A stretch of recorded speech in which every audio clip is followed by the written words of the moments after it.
चटपटे खान मन लाग्यो 20 रुपैयाँको चटपटे दिनु त म आन्टी का म त बुइनी हो भेज त भन्नु भयो भने चटपट दिन्न है ल बुइनी बनाउनु तर मिठो बनाउनु है स्पेशल लु स्पेशल बनाइदिएको छु अब अहिले पनि आन्टी चाहिँ नभन्नु ल थ्यांक यू यो बुइनीले त मिठो चटपटी बनाउँछ भन्छन् सबैले लुलु बनाऊ नानी म पनि खानु पर्यो अलिकति 20 रुपैयाँको पिरो कम्ती गर ठिक्क हो गरेर मिठो पारेर बनाऊ पढ्ने बेलामा यस्तो काम गर्न थालिन्छौ नानी तिमीलाई अब पढ्नु पर्ने आमाले भन् जस्तो चटपटी बनाइदिएको छु अमिलो पिरो थोरै हालेर तेल थोरै हालेर आमाको घर चाहिँ कहाँ अनि तपाईँ कताबाट आउनुभएको मेरो घर यहाँ माथि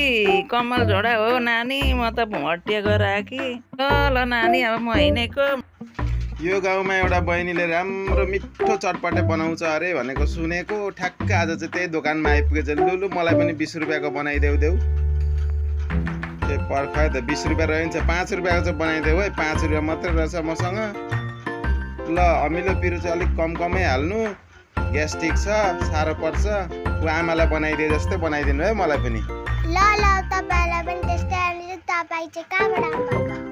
म चाहिँ यता हटिया गएको थिएँ रञ्जनी हटिया अनि त्यसै घुम्दै यहाँ दोकान आइपुगेछ कस्तो मिठो चटपटे बनाएको एकदम चखिलो मिठो पो लाग्यो मलाई त ओ कति राम्रो चटपटे हो अब जानु पर्यो है त घर अब ल बाई बाई